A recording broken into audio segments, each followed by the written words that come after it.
नमस्कार, बहुत स्वागत है आप सभी का। आप देख रहे हैं न्यूज इंडिया और आपके साथ मैं हूं मनीषा शर्मा। उत्तर प्रदेश में महिलाओं और बालिकाओं की सुरक्षा, सम्मान और सशक्तिकरण के लिए चलाए जा रहे मिशन शक्ति अभियान के 5वें चरण ने नई ऊंचाइयों को छुआ है। दरअसल पूरे प्रदेश में रोजाना नए कार्यक्रम आयोजित हो रहे हैं और इसी कड़ी में अब न्यूज इंडिया 24/7 चैनल ने गाजियाबाद में एक अनूठी पहल की है। दरअसल यहां पर एक स्कूली छात्रा हिमानी सिंह को एक दिन के लिए जूनियर रिपोर्टर बनाया गया, जो प्रदेश की पहली महिला पुलिस टीम की ओर से खूंखार अपराधी का एनकाउंटर करने वाली एसीपी उपासना पांडे से खास बातचीत भी करने वाली पहली कड़ी साबित हुई। गाजियाबाद पुलिस ने भी इस पहल का स्वागत किया, तो वही एसीपी पांडे ने ये हिमानी सिंह को प्रमाण पत्र देकर प्रोत्साहित किया। आपको ये बताते चले कि मिशन शक्ति फेज 5 की शुरुआत मुख्यमंत्री योगी आदित्यनाथ ने नवरात्रि के दौरान की थी, जो महिलाओं के सशक्तिकरण, साइबर अपराध की रोकथाम, बाल विवाह उन्मूलन और स्वावलंबन कैंपों पर केंद्रित है। प्रदेश में मिशन शक्ति फेज 5 की शुरुआत हुए काफी लंबा अरसा हो गया है। मैं हूं इस वक्त गाजियाबाद के नंदग्राम एसीपी ऑफिस के अंदर। मेरे पीछे जो महिला शक्ति आप टीम देख रहे हैं, ये उत्तर प्रदेश की वो टीम है जिन्होंने खूंखार अपराधियों का एनकाउंटर कर पूरे प्रदेश में इतिहास रचा। मिशन शक्ति की सराहना करते हुए न्यूज इंडिया परिवार भी आज मिशन शक्ति कार्यक्रम में अपना योगदान कर रहा है। मेरे साथ आज इंटरव्यू लेने के लिए एक स्कूल की छात्रा है, जिनको माइक में हैंडओवर करूंगा और वो इस नारी शक्ति से आज सवाल जवाब करेगी, एक भविष्य और एक वर्तमान। मैं माइक हैंडओवर कर रहा हूं इस छात्रा को और नई रिपोर्टर जो आज गाजियाबाद से रिपोर्टिंग करेंगी न्यूज इंडिया के लिए। धन्यवाद कपिल। तो मिस उपासना पांडे, आपने देश का दूसरा सबसे कठिन कक्षा पास कर आप एसीपी बनी है, आपको कैसा महसूस हो रहा है? अच्छा लग रहा है। एक बहुत कठिन परीक्षा थी जिसे देकर हम लोग सेलेक्ट हुए हैं और काफ़ी टाइम इस परीक्षा के लिए इन्वेस्ट किया गया था, काफ़ी मेहनत की गई थी, कई सारी चीज़ों के सैक्रिफाइसेस भी होते हैं ड्यूरिंग प्रिपरेशन, वो सारे किए थे। फिर जब सिलेक्शन हुआ तो लगा कि हाँ, सही डायरेक्शन में प्रिपरेशन की गई थी और उसका एक रिजल्ट मिला, तो it was a blessing from God. और जो मेहनत थी वो थी। बहुत खूब।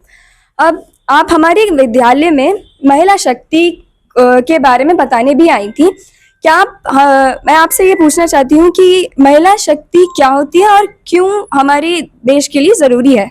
महिला शक्ति के बारे में मैं बताना चाहूँगी कि हर महिला अपने में स्वयं में एक शक्ति रखती है, बस उसे उजागर करने की ज़रूरत है। और महिला शक्ति एक शब्द इसलिए बनाया गया है कि महिला उस शक्ति को जो उनके अंदर है उन्हें समझे और अपने अंदर कॉन्फिडेंस लाए। जो पुराने समय से चली आ रही थी, जो भी भेदभाव थे या जो भी चीज़ें थी, उनको सही तरीके से आगे बढ़ाने के लिए कि अब जो समाज बदल रहा है, जो एक भावना बदल रही है, उसको उजागर करने के लिए। और जो महिलाएं पहले अपने को समझती थी कि वो काम नहीं कर सकती हैं या जो भी उनकी ग्रूमिंग्स थी, उनको एक नया रूप देके मिशन शक्ति के तहत और एक नारी शक्ति के रूप में बढ़ाया जा रहा है कि वह भी अपना बराबर से योगदान हर फील्ड में दे सके। बहुत खूब। अब आपकी माँ के द्वारा बचपन में दी गई कोई एक ऐसी सीख जो अब अभी आपके लिए बहुत वरदान सी साबित हुई है? मेरी माताजी के द्वारा ऐसे तो बहुत सारी सीखें दी गई कि कैसे किसी से व्यवहार करना है, किस तरह अपने काम को करना है।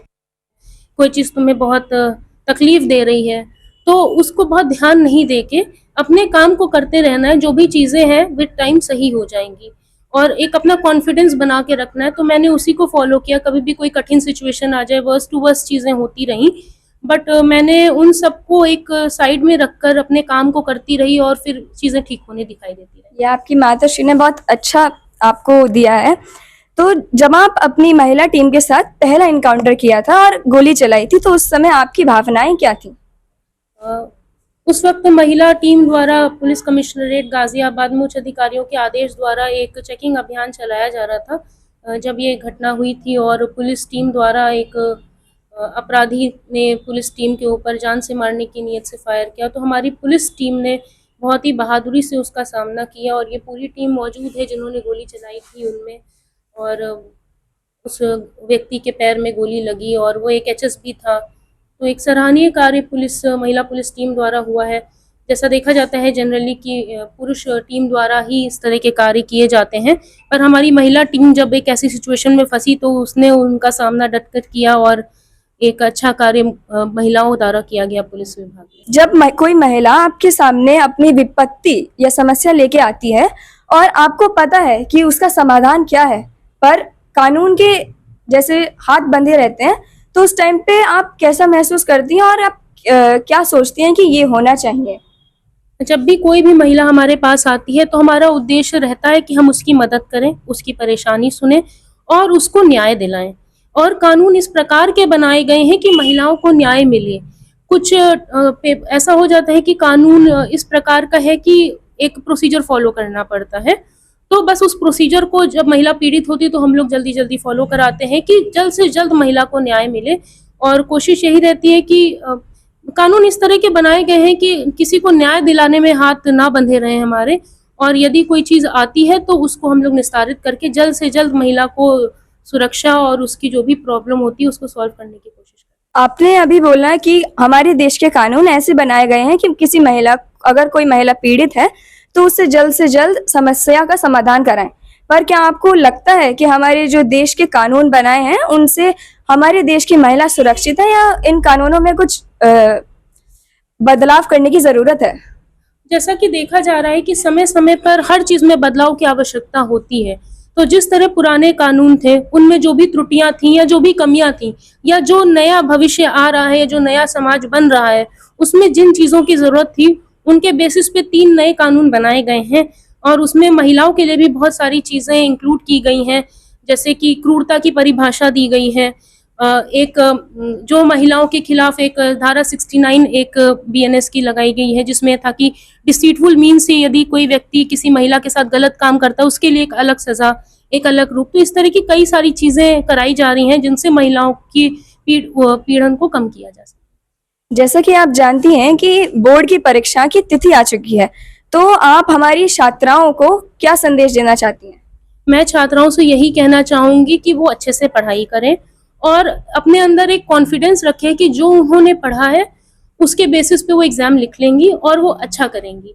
यदि वो ये सोचेंगे कि हमने पढ़ा है, हमें याद नहीं आ रहा एग्जाम में, तो उससे दिक्कत होगी। उन्हें ये एक आत्मविश्वास होना चाहिए, कॉन्फिडेंस होना चाहिए कि जो उन्होंने पढ़ा है उसके बेसिस पे वो अच्छा पेपर करेंगी। साथ ही साथ मैं बच्चों से ये कहना चाहूंगी कि वो अपना रिवीजन टाइम टू टाइम करते रहें और सारा टाइम अपनी पढ़ाई को दें। बोर्ड का एग्जाम बहुत ही महत्वपूर्ण एग्जाम है, और यदि इस बीच किसी बच्चा बीमार भी हो जाता है, कोई और भी समस्या आ रही है, तो उस पर कम ध्यान दे के अपनी परीक्षा पे ध्यान दे, क्योंकि ये सबसे इम्पोर्टेंट टाइम है उनके लिए। बाकी सारी चीजें चलती रहेंगी, बट इस ड्यूरेशन में आप अपने आप को कंसोलिडेट करके अपने एग्जाम पे कंसंट्रेट करें। इसी बात पे मैं ये कहना चाहूंगी कि हमारी जो भारत की युवतियां हैं वो ज्यादातर समय सोशल मीडिया पर बिताती हैं।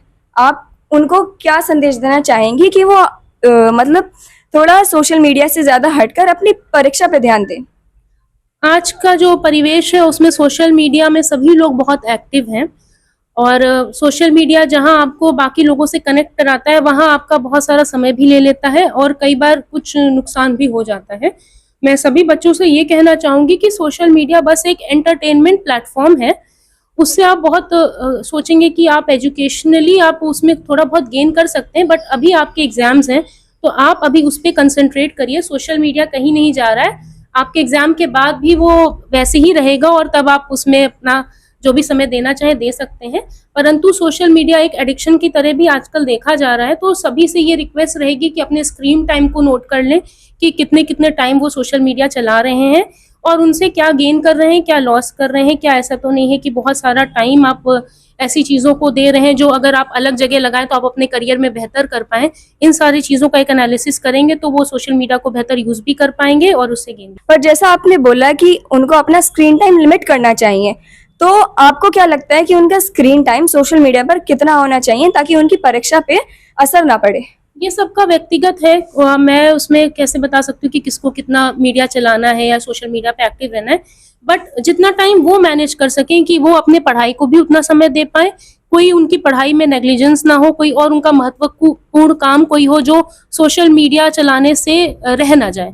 बस ये उन्हें गौर करने की बात है कि कुछ लोग होते हैं कि 4 घंटे पढ़ के 2 घंटे मीडिया चलाकर भी वो अच्छा नहीं आते हैं मार्क्स।